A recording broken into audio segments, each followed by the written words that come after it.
first tape. And when he was going by Joker? I'm talking about fucking comeback season, bro. Uh, First mixtape. I can say that, yeah. But it's not like he wasn't always chasing that, bro. Because this nigga has songs for the hoes on there. It wasn't just rap shit. This nigga been wanted to do this stuff, bro. You were always I Need Love LL, bro. Stop it. That was always you, bro. as well. I mean, that's what I said. Like, I called him Culture Vulture and all that. He got on when it was Houston. Houston, fucking T Dot, Memphis. Like nigga, Yeah, I forgot. Yeah, I started thinking the next place. Memphis would be the next biggest place. But yeah. Now it's the six. Well, actually, I don't know what the that's fuck it is Toronto. now. That's Toronto. Yeah, I don't know what the fuck it is now. I don't listen to Drake like that. Um, I and remember. I remember. I went to go look that up. I was like, "What is the six? Is that a neighborhood?" I was like, "Okay, running down the six. Okay, it's a highway in Toronto." I was like, "Okay, oh, it's a highway in Toronto. mhm, A highway. makes sense."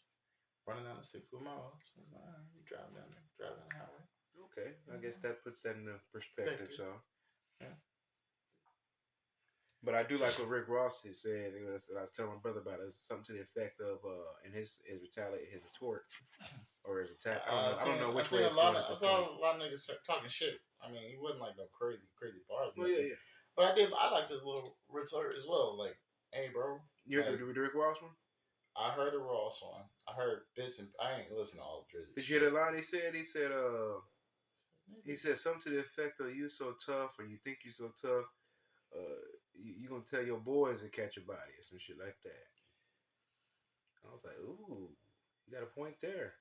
You can't be tough and talk about you gonna do something. And your boys gonna catch a body. Nah, the two lines for me that really kind of sold it for me was one because Drake always talking about, hey, all these guys, they first number ones just because of me, all this other shit. Ross was like, nigga, I put you on my album so you could be cooler, bro. Stop that, man. I was straight. Yeah, He which was. he's correct. Ross did not need to be working with Drake to be relevant because Like he been when he dropped that every day I'm hustling, man. the niggas was been fucking with Ross. Man. And at every time Drake's had a feature on one of these dudes, it's always helped his reputation. That is absolutely correct. Like you may have helped their album sales because you're a popular artist, but the perception of you is always improved after working with it. Like you said, that's the most Def said. He's a pop artist, popular artist. Like you said, we forget English words and definitions around here. But what's up, world? It's your boy Dez, Karmic Dez 85 on some of the platforms, not all of them. Maybe one day all of them, but for now, just some of them. And we got an informative show today. You definitely gonna be pulling the weight on this one. Yeah, I do a little research on this one, a little quick research, a bit brushed up on the topic. But go ahead and introduce yourself, sir. It is D Hook. How y'all doing, everybody? Hope you're feeling wonderful tonight. You can find me. Search for the Retro Gaming Dojo on most platforms. Not all, but most. That's what we're doing, bro. We're keeping it honest for our viewers, our listeners. You know, gotta gotta be candid with them, man. Yeah, can't be out here talking tough and not really being tough. Like some people do. I don't know who would do that. What really? I don't know who would, act tough and then hide behind people with real street cred. Oh man, my allergies. Ugh. Aubrey, what's going on? Aubrey, who the fuck is that? Exactly. I don't know who that is. I don't call him by his artist name. I call him by his birth given name. His God given name. Yep.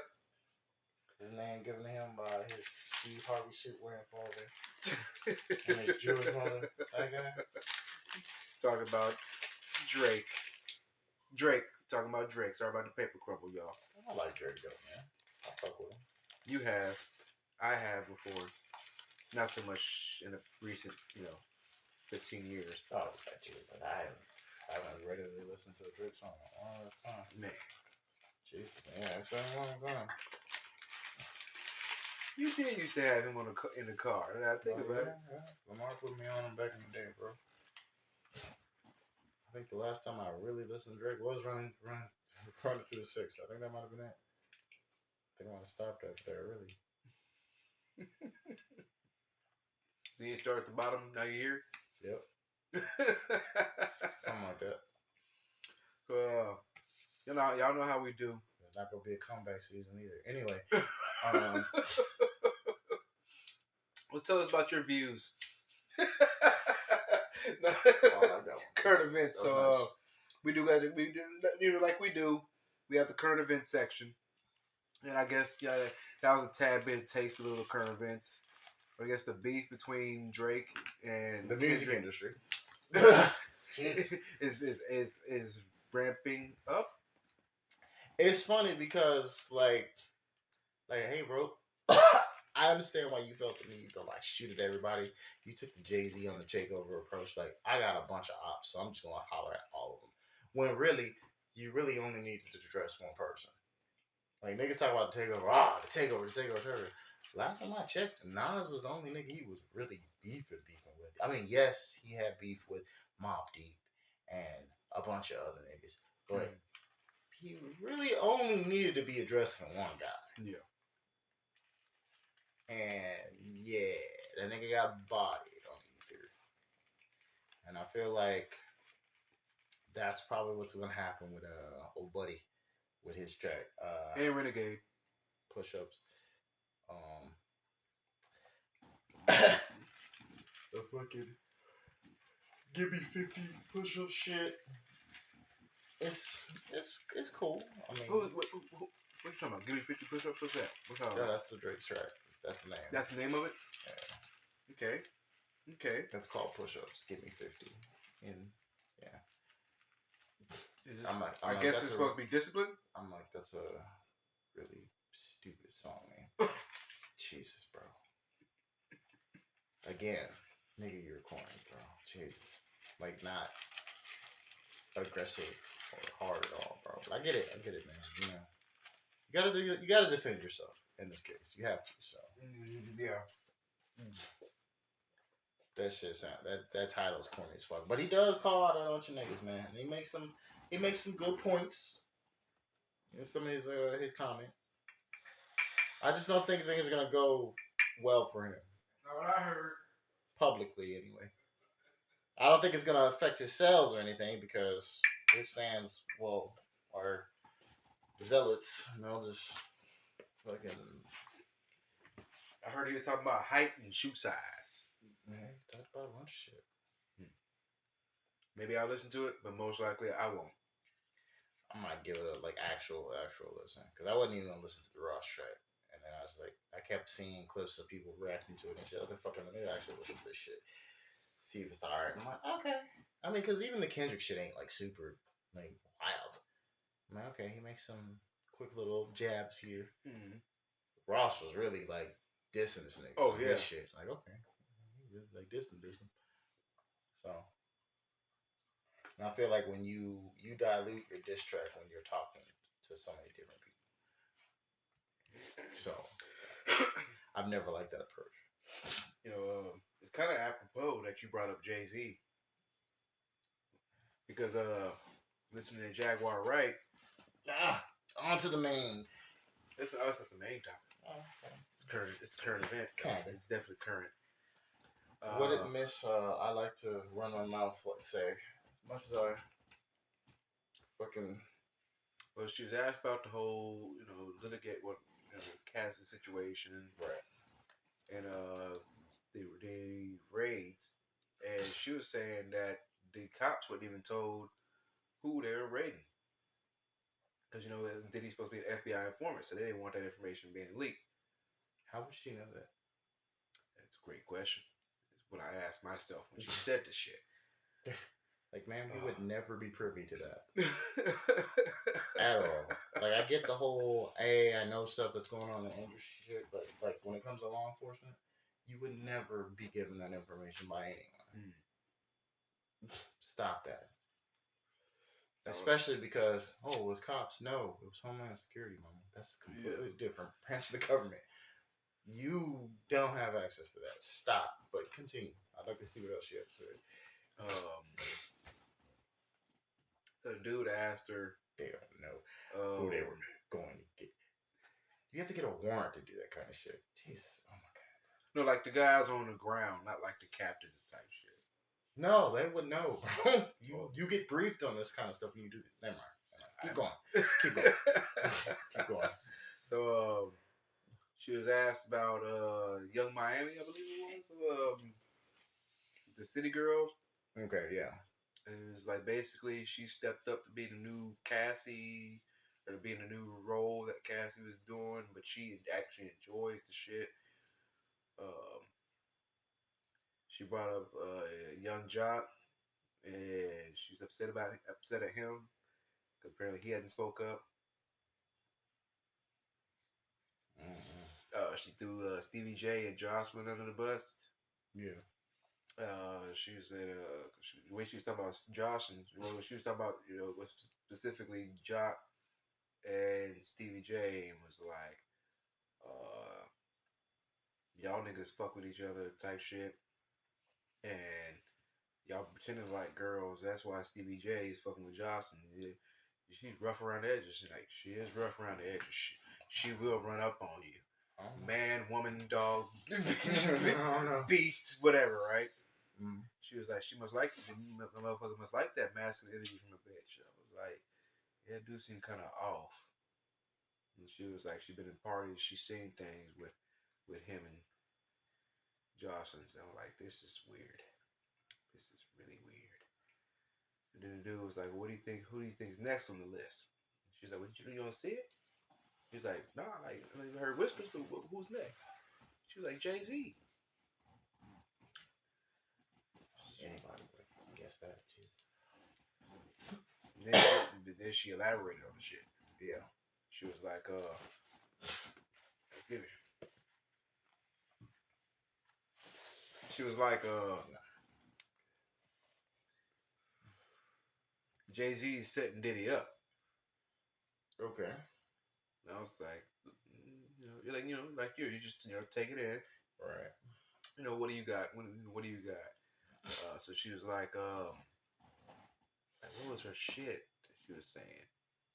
I'm trying to think here. Oh man. But she was saying basically that Jay-Z, that what actually she was saying. She was saying Big L, right? Got knocked off. Jay-Z starts living that Big L life. And who else? Biggie. He gets not, under the radar. He starts living that Biggie lifestyle. She's like, these motherfuckers that he absorbs their lifestyle and whatnot. He lines them up for the big fall and whatnot. I was like, I've heard these whispers too, right? I mean, but I have always thought Diddy was the guy.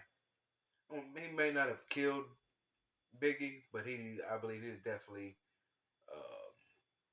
kept the door open for it to happen.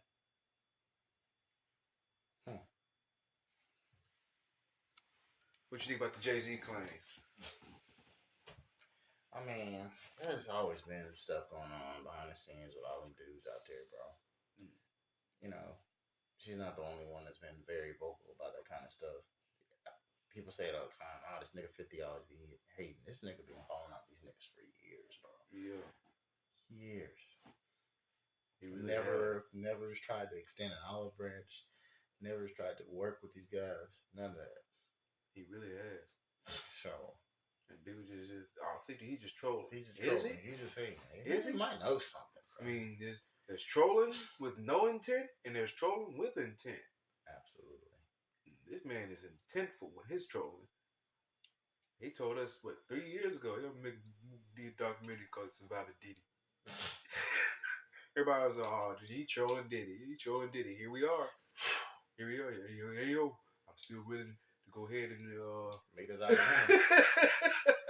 Stars, Showtime, hit me up. Executive producer credit. And just a side note on that, for y'all that don't know or haven't realized, there's some dirt you do in life that you're worse off hiding the dirt. Absolutely. 50 has realized this and has put all his dirt out on display. Well, he's put a lot of his dirt out on display so you can see who his character is on both sides of the fence. Yep. Therefore, you can never attack him on his character. What are you gonna say? You're gonna say something? It's like Eminem. I also think he's just been very smart in that he's only kept people that he's known fucking forever around him. And then if someone does cross him out, there's none of this industry makeup, break up makeup shit going on. It's like no, none of that. Stands on it. It's really, really petty, but hey, when you're successful and you don't need other people, get rich or die trying, baby.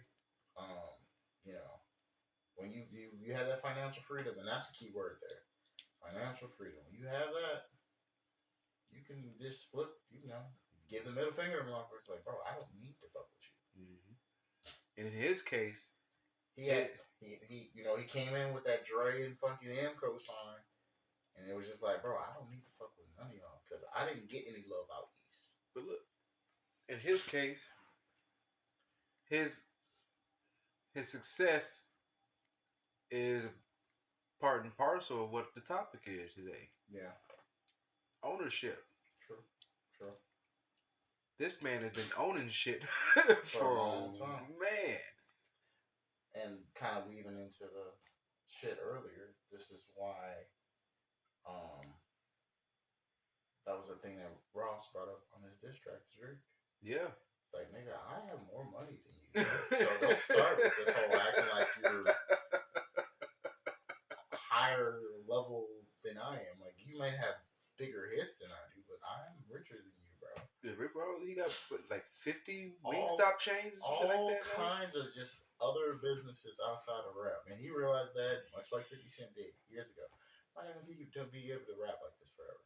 Like, not everybody's gonna have that kind of run. Even further than that, maybe you are. The climate changes. Yep, the music ain't gonna be paying the same, so I gotta make my money elsewhere. Oh, just smart. And he doesn't have to work like that. Mm-hmm. Drake has to work like that. Yeah. Because at the end of the day, you paid 3 different fucking people a cut of what you make, bro. It was Apple, Young Money, and Jay Prince. Oh yeah. Which that's got to be some kind of management deal. I don't know how that is even the case. I didn't even when I found out he was affiliated with Jay Prince. I was like, okay, that's the Houston shit he's talking about. Mm-hmm. How the fuck is he having to pay this nigga? Like, what the fuck's going on there? I'm guessing had to have brokered some kind of contract. I guess for the network union connects or something. I'm thinking it's something similar to like what MC Search did for Nas, where it's some kind of management deal where he negotiates stuff for you for your contract and shit. Like a personal A&R. And he gets a cut. Except, in Search's fucking case, he only got a flat fee when Nas's first contract got signed, and that was it. That nigga didn't owe him any money after that. And he didn't owe me any points or anything like that on any of his albums, any of that kind of shit. Jay Prince probably saw that, hey, this guy's gonna be a fucking star. Boom. Like, you're gonna be owing me money for fucking damn near the rest of your career. Actually, from when I read his book, it wasn't necessarily Jay Prince who saw, what Drake was gonna be. Yeah. Not initially, anyway. Yeah. Initially, he's thought he was he's cool. He said he could write melody, he can do the melody thing. Yeah. But what he said he didn't pop. Yeah. You know what I'm saying? I read the book. He said it was his son that kept pushing for him, not the I'm not sure if he's the oldest or second oldest or what, but not the what is who's not the takeoff son, Okay. the another son. So yeah, that's how all that went down. And, I tell people I read, and I've started to read biographies now, particularly autobiographies, Yeah. because you get that person's perspective. I mean, why not? Hey man, some of the stuff, especially with people who've been in the business and shit, it's good to read that shit. I still really, really want to read 50's autobiography. I haven't read his I've autobiographies. seen audio tape clips of it, Mm. and like some of the stuff he talks about is interesting. Like just the perspective and like about making moves and stuff. It's like this dude's always had a mind for this kind of shit. Have you read the 50th Law? Nah. I read that, and that book is essentially Robert Greene. I forgot how long he was just around 50. Yeah. Watched how he worked, would just take notes and have conversations with him, see him in meetings and all that shit. And he said one thing that he noticed about 50 is fucking fearless. And that's what gets him through his shit. Point blank period. Yeah. He's not afraid to walk out on a fucking deal that's not going his fucking way. Yeah. What was it? There's a clip floating around, especially again with all this stuff coming up. Yayo is on certain channels, and he's talking about when it was time for them to get like sign, right? Like when aftermath sign, and they're taking meetings. He's like, we took a meeting with Bad Boy. Again, there wasn't that support before, and now there is. Mm. And he's like, bro, there was all kinds of money on the table. We got paid. From my understanding, the aftermath deal was the one that was paying the less. Mm. He's like, we turned down $1 million from Bad Boy, bro. I'm sitting there. He's like, it's him, 50, and I think they get like Ty money. And he's like, we hear the number. He's like, that's $1 million, bro. Hey, we made it. And 50 turns the deal down, walks out. And I was like, dude, what the fuck? What are you doing? It's like, nah, it's not the right deal. Nigga, it's a $5 million. We're broke, man. The fuck? We don't have any money. She's like, hey, man, like you said, just know when to turn the deal down, even if it looks good on paper. Mm-hmm. But that part, that's a whole nother game. Yeah. You gotta be the fearless, and you gotta have some strategy with it, some tact. There's some discernment you have to do, man. Oh, You have man. to know when to see something and know when to fucking fall back. So with the ownership, like let's see how we bought this off. Yeah, you said you.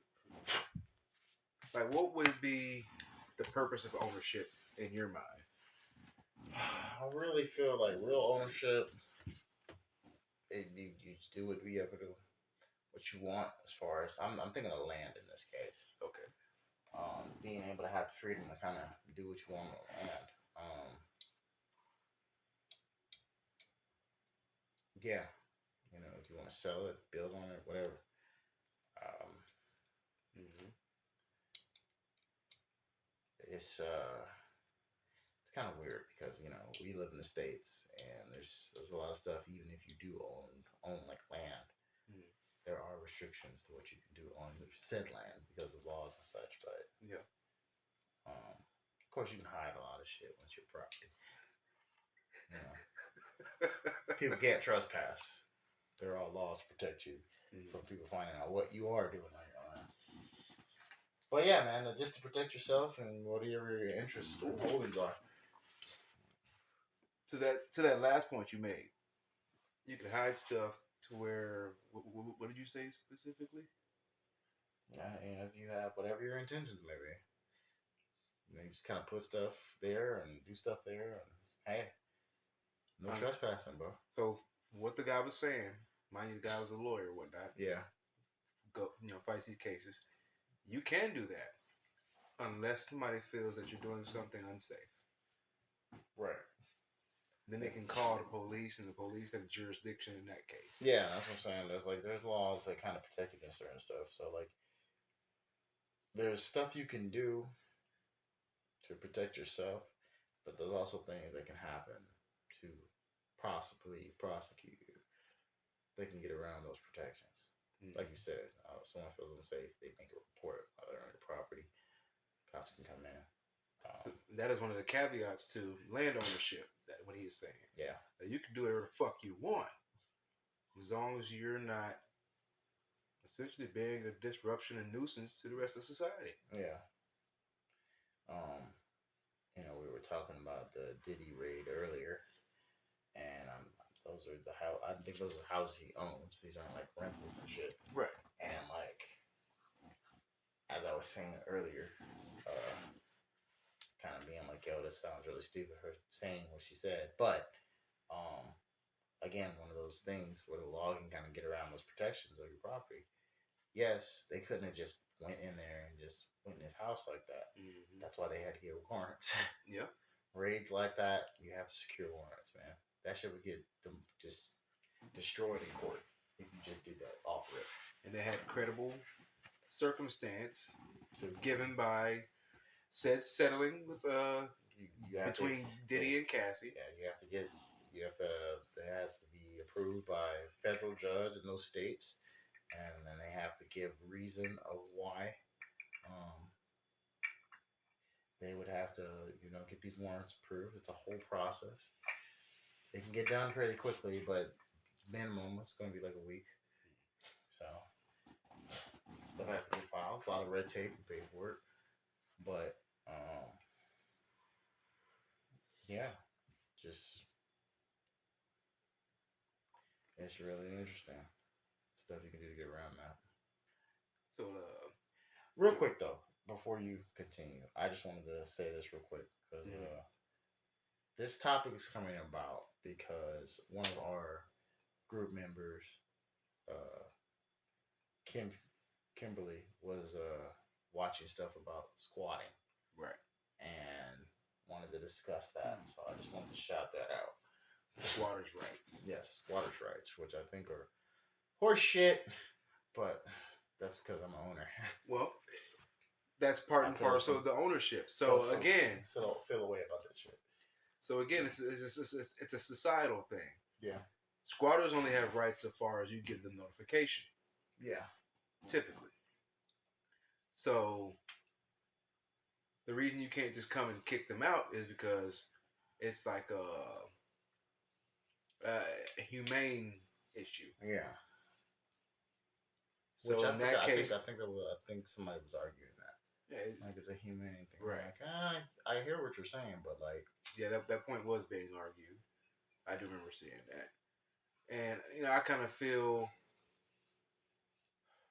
I don't know. I'd have to put myself in kind of like both the shoes on that one. I think on the shoes of like somebody who's like needing something, like a real need, then you might be putting them out on property that you're not using at all. Right. But at the same time, it was like we were saying, like, bro, you don't know what people are doing with that property. Yeah. And they might literally just be hoarding it, but like, well, in that case, that's different. That's different than I was gone for 2 months and I come back and somebody's in my fucking shit. Yeah.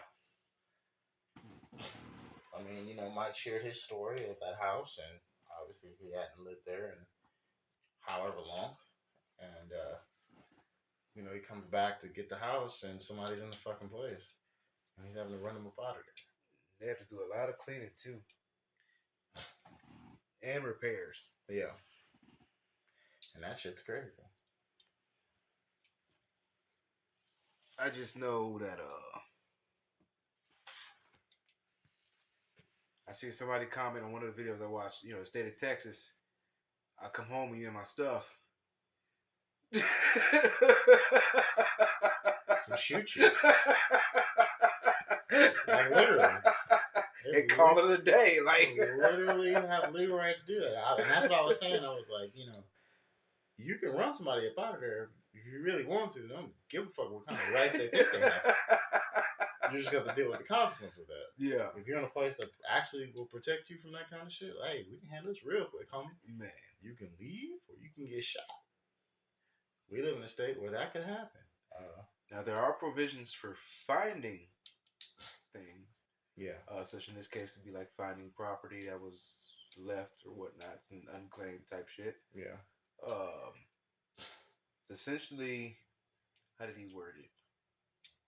Ownership is excluded to everyone else but you until the ownership or true ownership, if true ownership is established. Ever is established. Correct.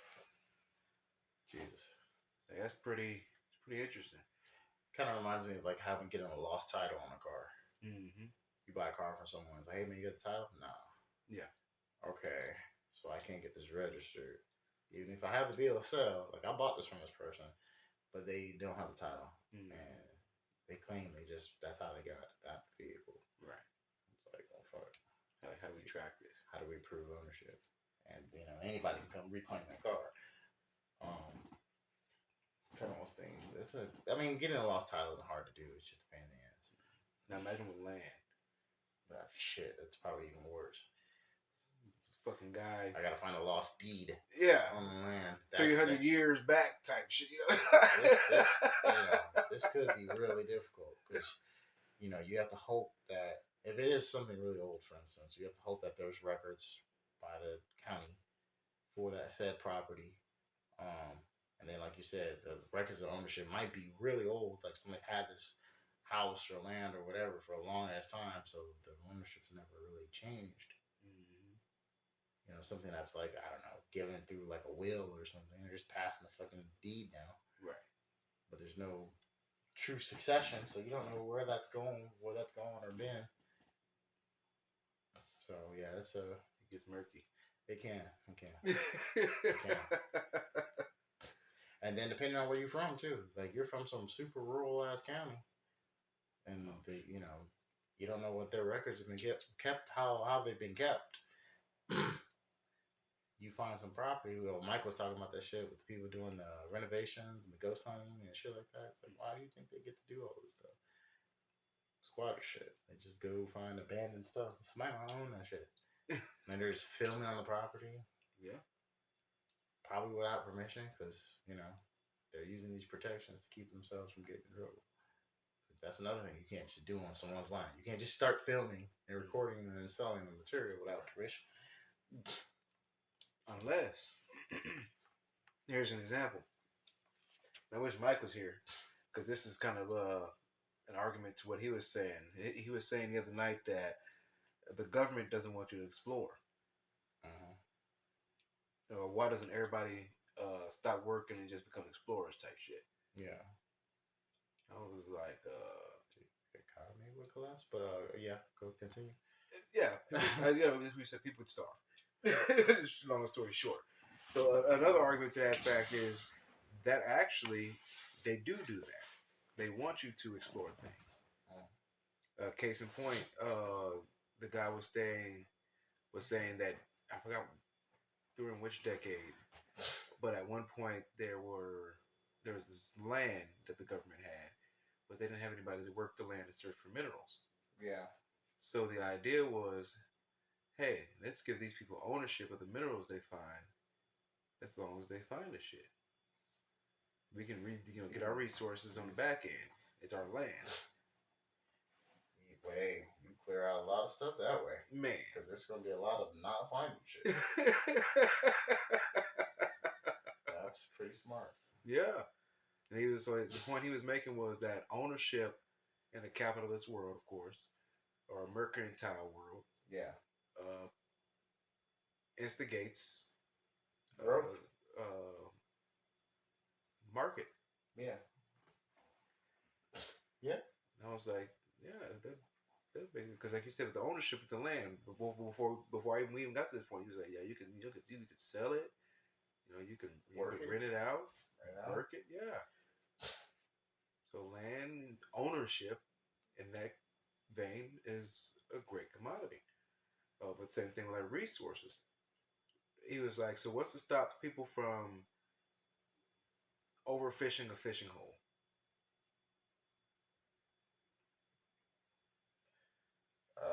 Outside of people just being considerate, uh, whoever owns it is going to be as one that's like, hey, I need to moderate this fishing hole because we don't want to, fish Right. it out. I want this Exactly. to be a continuing resource. Exactly. So in that case, he was like, they actually search for ownership, so you can not overfish the motherfucker. Because eventually we like to come back here and get more fish. So as he's breaking ownership down, I'm like, all this makes sense. And even take that to intellectual property, right? Yeah. Creative property. And the thing about IPs is that they do expire. Yeah, And eventually, they expire to the point that you can't renew them. I didn't know that part. If That's why the Steamboat Willie version of Mickey Mouse is on public fucking access now because of the age. After a certain amount of time, you no longer can hold IP over a character, which is why companies not only renew IPs, but they'll modify things so they can still keep the rights to it. Yeah. Yeah, that old black and white version of Mickey Mouse, that original Mickey Mouse IP, is now public fucking access. So anyone can use it for parody or anything like that. Which is why, right when it happened, a bunch of people were putting up videos. Yeah, I remember that. Yep, that's why. Disney doesn't own it anymore. Happens with music too. Eventually, you can't have public.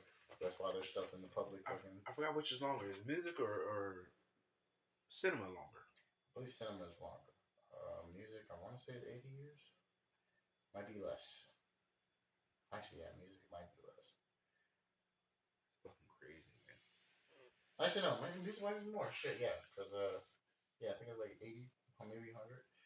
Yeah, music might be a little long last time because it takes a while. It's a long while. So I gotta look up what 100 years ago would have been what? What era? What era is what? 1920? 1924. 1924. Jukebox music? Yeah, all that stuff is public. Swing? Yeah. Oh, swing. Some of that swing music might be a little something that Well, I don't know. I want to say all of it, but yeah, a lot of it is. hmm. Of course, with any kind of IP law, things can get murky. Because somebody may have renewed something somewhere or whatever. Somebody can just swoop in and be like, "Oh, no one owns this." Publishing and just claim the shit. They might not actually have the publisher right, but they claim they do. Right. And again, the records thing. Mm-hmm. It's hard to find stuff sometimes. I've seen it a ton dealing with that YouTube stuff. People talking about that, especially with private claims for music. Sometimes it's stuff that's so old, and it might be something so obscure. No one knows who owns the shit anymore. The company that used to own the record or the publishing for the song or whatever doesn't exist, hasn't existed in 30, 40, 50 fucking years. So then it's like in this weird gray area where fucking anybody can just make a claim and you're like, I don't know how to legally pursue this without like a team of lawyers. Pretty much. So that kind of stuff happens. But that's interesting though, the as far as the land ownership thing, what you're talking about, the lawyer. Mm-hmm. I meant to put the videos in the chat. Yeah. I am gonna put the videos in the group though. I think that's some good information there. Yeah, that's probably just go on a straight page. Mm-hmm. Just yeah, because that kind of stuff is not only pertinent, but it's just good to know, right? In general, most definitely. Especially with like somebody was saying in the chat, fucking people wanting to be owners and have things going on. It's good to have that kind of information to protect yourself. That's like with the whole side hustles thing. Oh yeah, what was that about?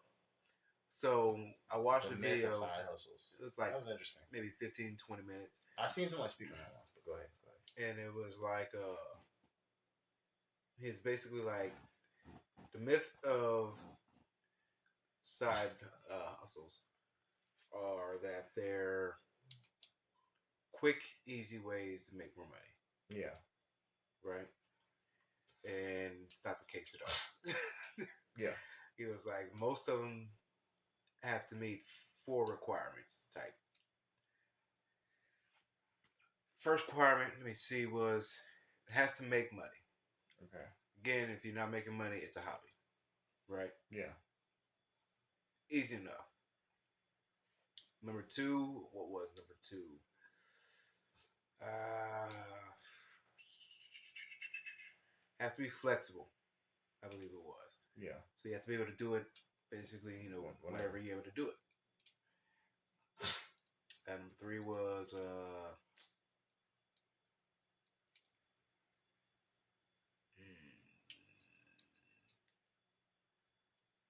it's not coming to me. Not coming to me. Can't remember what it was. Yeah, I can't remember what it was. But number four was if you meet all these requirements, why not just make it your job? Yeah. Yeah.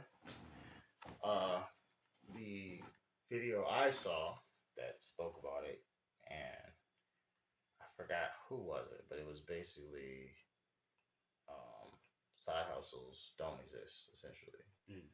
and kind of those kind of points, just like you're not gonna make it having side hustles because it's something you're doing extra, and you're not gonna be able to excel at something, when you have extra shit going on. And the dude was basically explaining like why people who are very successful, why they get successful is they focus on one thing and they put all their fucking eggs in that basket and then they excel at it. We were talking about the whole 50 Cent thing earlier, Right. and he focused on what he was doing was the music thing. He had something else he was doing to make money before, and it was like, nope, we're gonna completely stop that. We're gonna take all the money we have from that we saved up, and that's going to just full tilt stop. And we're gonna get rich or die trying. Start that Boondocks episode. I'm gonna get rich. That time. What? Should have bit. Air Marshal 50 Cent. Yeah, that shit was wild, bro. Mr. Boondocks, man. Oh my lord. But I was like, yeah, yeah. You gotta go all in on business endeavors, man. Like that. You're not gonna sell out of it. Yep. So yeah, I agree with those points. Because I mean, I've had people ask me a billion times about the streaming thing. Oh, it's a little side. So I was like, bro, no, it's a hobby. Right. A hobby. I've made some money doing this, but not a lot. Not on a consistent enough basis. That too, yeah. It's been like here or there, and that doesn't happen often. So it still feels good when it happens. oh yes, of course, it's great, but like it's never like a whole bunch, and then it's not consistent at all. So, and I've put far more into it money wise, and not really gotten that investment back. So it's definitely a hobby. Still early. Oh shit. I think we're gonna call it a night. Though. I'm you over there. You yawning and shit. Yeah. Whew. I think we pretty much kind of covered, what we're gonna talk about. This just wasn't like a heavy content day, and I don't want to keep talking about all this rap shit constantly. We can do that in the group chat. I don't want to keep doing all episodes. It was like, what was it? I was telling, I think either Ray or Chris, might have been Ray, about what we talked about. And he's like, "Did y'all talk about this Diddy shit?" And I was like, "Coincidentally, it's come up like damn near 3 or 4 times in the shows." And it got to a point where we had to be like, "We're gonna stop talking about this shit," because it just kind of kept weaving into different subjects. We did today. Yep, the end of the day, shit. This guy's everywhere. It's a fucking menace. It's just it's in the zeitgeist right now, man. And it has a connection to so much other shit. Worse than Michael. I guess since they need another Michael. Another martyr. Yep, yep. Yeah. That's gonna make this one quick and easy though. Oh yeah, we're not dragging this out over decades. We got to hang this nigga up. We got real evidence on this one. Michael shit was always fucking, smoke and mirror. But that's another conversation entirely. Man. Yep. Jesus. So y'all know what it is. It's your boy Dez. Karmic Dez. 85. My bad, a little slow, tired. It happens. Man. And it's yeah boy Hook. You can search up the Retro Gaming Dojo on most platforms. Not all, but most. So again, we'd like to send out a thank to everybody joining the show. Join us next time on Want to Talk About It with your boy Dez and the crew. Peace. Hey y'all, this is Kim from Serenity's Kiss. Y'all know me from the Wanna Talk About It podcast. I just wanted to let y'all know that I do have something ready for this weather. I know fall isn't right quite here yet, but you still got those mosquitoes just kind of festering. Come to my shop at Serenity's Kiss. That's on Etsy. I have a Serenity's Kiss fragrance for you all. Citronella lemongrass. It's going to keep the mosquitoes away and it smells really nice. Again, this is Kim with Serenity's Kiss. Y'all know me from Let's Talk About It podcast. Sorry about that. Want to Talk About It podcast. Find us on Spotify. I am right here. If you have any questions, just let us know in the comments. It's good to talk to ya. Goodbye.